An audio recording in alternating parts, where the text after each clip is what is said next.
Assalamualaikum warahmatullahi wabarakatuh. Bismillahirrahmanirrahim. Alhamdulillah rabbil alamin. Wassalatu wassalamu ala asrafil anbiya'i wal mursalin Sayyidina wa maulana Muhammadin wa ala alihi wa sahbihi ajma'in. Sahabat-sahabat sekalian yang berbahagia, berjumpa kembali dengan saya Fakhrul Zaini Al-Alabi dalam tema Fikih Keindonesiaan. Insyaallah pada kesempatan ini saya akan berbagi pengetahuan dan pengalaman berkenaan dengan masalah perceraian dengan judul Perceraian Hanya Terjadi di Pengadilan. Untuk itu, mari kita mulai pembahasannya.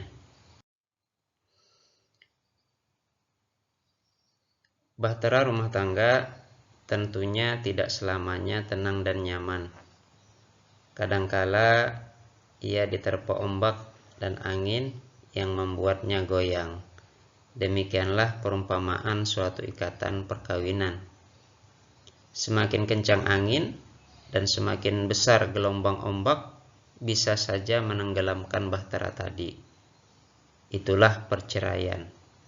Namun dengan niat yang tulus dan usaha yang kuat, mungkin saja bahtera rumah tangga tadi dapat diselamatkan. Demikianlah, sebuah ikatan perkawinan dapat saja diselamatkan tanpa harus terjadi perceraian. Terlebih lagi, perceraian adalah sesuatu yang sangat dibenci oleh Allah Subhanahu wa Ta'ala. Rasulullah Shallallahu Alaihi Wasallam mengingatkan kepada kita semua, Abghadul halal illallah at-talaq.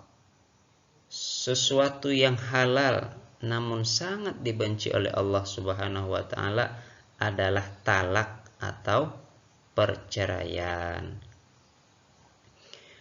Oleh karena itu, perceraian janganlah dianggap enteng dan dipermudah-mudah karena ia dibenci oleh Allah Subhanahu wa Ta'ala.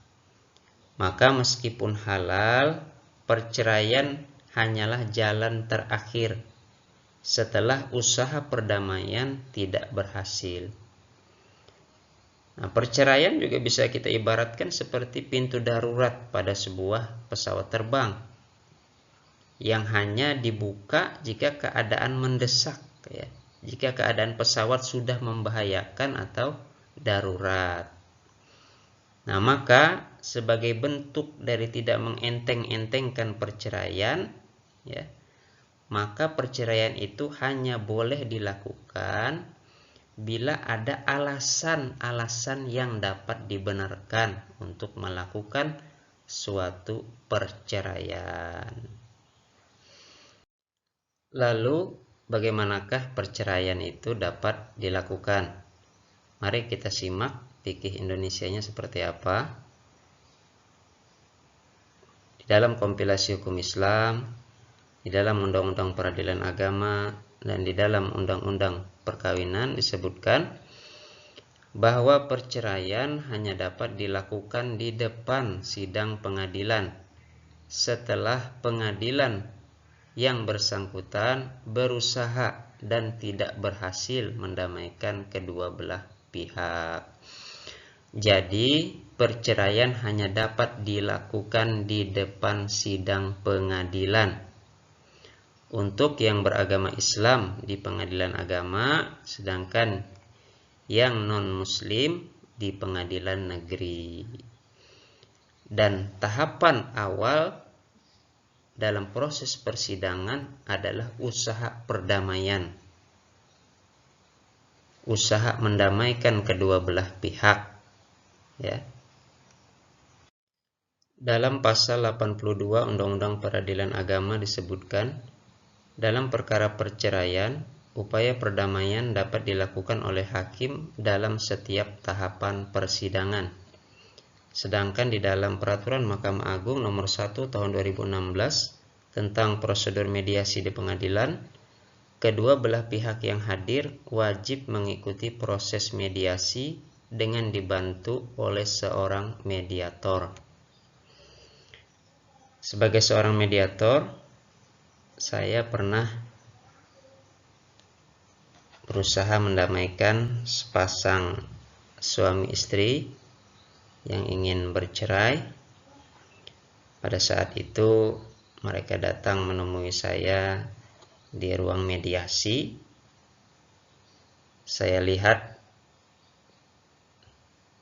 mereka ini kelihatannya tidak ada masalah, ya. Kelihatannya itu baik-baik saja, ya. Sambil membawa anak kecil, ya, sekitar usia 4 tahun, anak perempuan. Maka langsung saya tanyakan, saya katakan, ini bapak ibu ini sepertinya harmonis saja, kenapa sampai datang ke pengadilan mau bercerai? Nah, lalu si bapak tadi, si suami tadi bilang, mereka sebenarnya baik-baik saja, ya, tidak ingin bercerai, ya, karena memang mereka masih saling mencintai dan saling membutuhkan. Yang itu diiyakan, dibenarkan oleh istrinya tadi. Ya, hanya saja kata suaminya tadi, mereka merasa ragu-ragu. Kenapa? Karena kalau terjadi pertengkaran, ya kan rumah tangga biasalah bertengkar, namun setelah bertengkar kan biasanya baikan kembali, ya. Nah, kata si suami tadi, dia kalau bertengkar itu sering mengucapkan talak, ya, sering mengucapkan kalimat talak, ya, atau cerai, ya, ketika sedang bertengkar, ya, meskipun setelah itu minta maaf gitu. Nah, mereka pernah mendengar bahwa kalau suami mengucapkan talak atau mengucapkan cerai, maka perkawinan itu putus, maka terjadilah perceraian, seperti itu. Nah, itulah yang mereka datang ke pengadilan ingin mengetahui penjelasannya seperti apa. Apakah itu jatuh talak, ya, terjadi perceraian, ataukah tidak. Ya, maka saya coba menjelaskan kepada mereka bahwa benar menurut fikih klasik, ya, atau fikih Hijaz atau fikih Imam Mazhab, ya, kalau talak atau perceraian akan jatuh jika diucapkan oleh suami meskipun di luar persidangan atau di luar pengadilan. Namun kata saya, menurut fikih kontemporer, fikih modern, ya, seperti fikih Indonesia, ya, kompilasi hukum Islam, ya, undang-undang peradilan agama, undang-undang perkawinan, ya, sebagaimana telah saya jelaskan di depan tadi, bahwa perceraian itu hanya terjadi di pengadilan, ya, setelah usaha perdamaian tidak berhasil. Oleh karena itu saya sampaikan kepada mereka, silahkan Bapak dan Ibu memilih fikih mana yang Bapak Ibu rasa nyaman, ya, membuat tenang, ya, dan lebih diyakini. Nah, fikih yang mana yang mau dipakai terserah, semuanya diserahkan kepada Bapak dan Ibu. Kalau umpamanya Bapak dan Ibu mau ikut fikih klasik, ya, silahkan diikuti terus proses pemeriksaannya, ya. Namun kalau Bapak dan Ibu memilih fikih Indonesia, ya, yang menyatakan tidak jatuh talaknya, maka perkaranya dapat dicabut dan Bapak dan Ibu dapat kumpul lagi sebagaimana layaknya suami istri. Dan saya ingatkan juga kepada suami tadi, kepada Bapak tadi, ya, agar jangan mudah mengobral kata cerai atau kata talak, karena itu dibenci oleh Allah Subhanahu wa taala. Nah, tentunya sahabat-sahabat sekalian sudah tahu cerita akhirnya, ya. Nah, betul sekali, mereka akhirnya mencabut berkas perkaranya dan ikatan perkawinan pun dapat diselamatkan dari perceraian. Nah,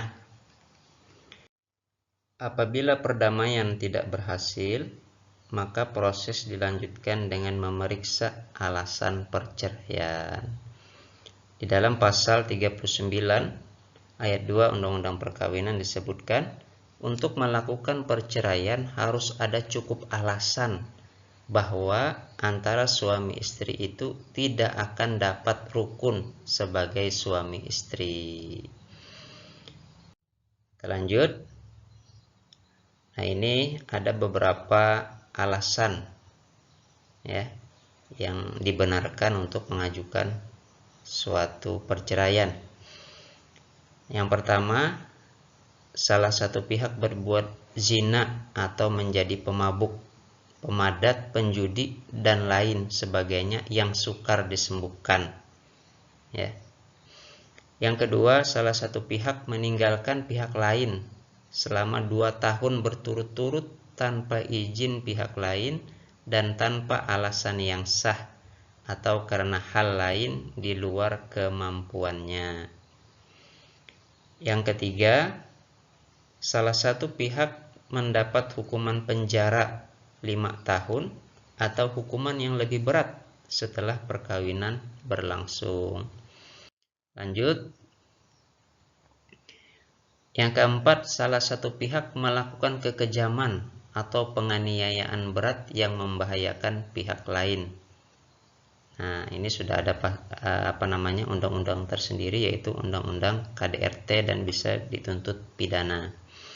Yang kelima, salah satu pihak mendapat cacat badan atau penyakit dengan akibat tidak dapat menjalankan kewajibannya sebagai suami atau istri. Yang keenam, antara suami dan istri terus-menerus terjadi perselisihan dan pertengkaran dan tidak ada harapan akan hidup rukun lagi dalam rumah tangga. Nah, kebanyakannya poin yang keenam ini atau yang huruf F ini yang banyak menjadi alasan perceraian. Kemudian yang ketujuh, suami melanggar taklik talak. Nah, kalimat taklik talak ini ya bisa dilihat di buku nikah. Ya, biasanya ketika menikah dibacakan oleh suami atau ditandatangani atau kedua-duanya. Kemudian yang kedelapan, peralihan agama atau murtad. Nah, ini juga menjadi sebab untuk melakukan perceraian. Setelah mengetahui motif atau alasan perceraian, pemeriksaan di persidangan juga akan menguji kebulatan tekad atau ketetapan hati seseorang untuk melakukan perceraian tersebut. Allah Subhanahu wa taala berfirman, "Wa in azamut talaqa fa innallaha samii'un alim." Jika mereka berketetapan hati hendak menceraikan, maka sungguh Allah Maha mendengar dan Maha mengetahui. Akhirnya, di akhir persidangan, sebelum menjatuhkan putusan, majelis hakim akan bertanya kembali kepada kedua belah pihak tentang kebulatan tekad mereka, tentang ketetapan hati mereka, apakah tetap ingin bercerai ataukah tidak. Insyaallah kita akan bertemu kembali pada tema-tema fikih keindonesiaan lainnya. Semoga bermanfaat. Billahi taufik wal hidayah. Wassalamualaikum warahmatullahi wabarakatuh.